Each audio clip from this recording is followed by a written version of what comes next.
ಯಾವುದೇ ರೀತಿಯ ಭಾಷೆ, ಆ ಒಂದು ಪ್ರಾದೇಶಿಕ ಭಾಷೆ ಮಗುವಿನ ಬೆಳವಣಿಗೆಯಲ್ಲಿ ಯಾವ ರೀತಿಯ ಪಾತ್ರವನ್ನ ವಹಿಸುತ್ತೆ? ಪ್ರಾದೇಶಿಕ ಭಾಷೆ ಅನ್ನೋದಕ್ಕೆ ಮೊದಲು ನಾವು ಮಾತೃಭಾಷೆ ಬಗ್ಗೆ ಮಾತಾಡಬೇಕು. ಮಾತೃಭಾಷೆ ಮತ್ತು ಬೆಳವಣಿಗೆ. ಆ, ಮಾತೃಭಾಷೆ ಒಂದು ಭಾಗ ಆದರೆ ಬೆಳವಣಿಗೆ ಮತ್ತೊಂದು ಭಾಗ. ಬೆಳವಣಿಗೆ ಅಂದರೆ ಏನು? ಬೆಳವಣಿಗೆ ಅಂದರೆ ನಾವು ಬರೀ ಈ ಒಂದು ಮರ ಬೆಳೆಯೋಂಗೆ ಮಗು ಬೆಳೆಯಲ್ಲ, ಅಥವಾ ಒಂದು ನಾಯಿ ಮರಿ ಬೆಳೆಯೋಂಗೆ ಮಗು ಬೆಳೆಯಲ್ಲ.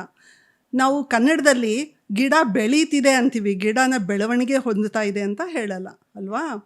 ಬೆಳವಣಿಗೆ ಅಂದರೆ ಮಾಂತೆಸರಿ ಹೇಳೋ ಪ್ರಕಾರ ಪ್ರತಿಯೊಂದು ಹಂತದಲ್ಲೂ ಸ್ವಾವಲಂಬನೆನ ಸಾಧಿಸೋದು. ಓಕೆ. ಈಗ ಮಗು ಹುಟ್ಟಿದಾಗ ನಮ್ಮ ಮೇಲೆ ಪೂರ್ತಿ ಅವಲಂಬಿತವಾಗಿರುತ್ತೆ, ತಾಯಿ ಮೇಲೆ ಆಗಲಿ ತಂದೆ ಮೇಲೆ ಆಗಲಿ ತುಂಬ ಕಂಪ್ಲೀಟಾಗಿ ಅವಲಂಬಿತವಾಗಿರುತ್ತೆ. ಹಾಗೆ ನಿಧಾನವಾಗಿ ಹಂತ ಹಂತವಾಗಿ ಸ್ವಾವಲಂಬನೆನ ಪಡ್ಕೊಳ್ಳುತ್ತೆ.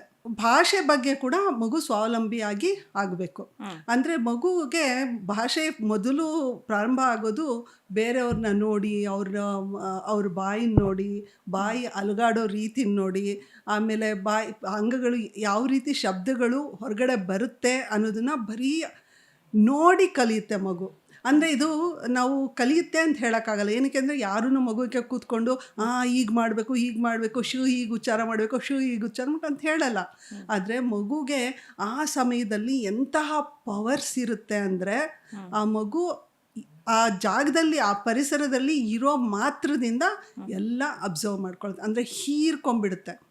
ಈ ಸ್ಪಾಂಜು ಹೇಗೆ ನೀರಲ್ಲಿ ಹಾಕಿದ್ರೆ ನೀರನ್ನು ಎಳ್ಕೊಳುತ್ತೋ, ಹೇಗೆ ಹಾಲಲ್ಲಿ ಹಾಕಿದ್ರೆ ಹಾಲನ್ನು ಎಳ್ಕೊಳುತ್ತೋ, ಅದೇ ಥರ ಯಾವ ಪರಿಸರದಲ್ಲಿ ಮಗು ಇರುತ್ತೋ ಆ ಪರಿಸರದಿಂದ ಅಲ್ಲಿರುವಂತಹ ಭಾಷೆನ ಮಗು ಹೀರ್ಕೊಳ್ಳುತ್ತೆ.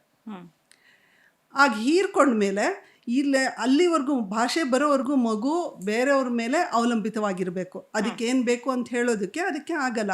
ಆದರೆ ಭಾಷೆ ಬಂದಿದ್ದ ತಕ್ಷಣ ಅದು ತನ್ನ ಭಾವನೆನ ವ್ಯಕ್ತಪಡಿಸೋದಕ್ಕೆ ಸಾಧ್ಯ ಆಗುತ್ತೆ.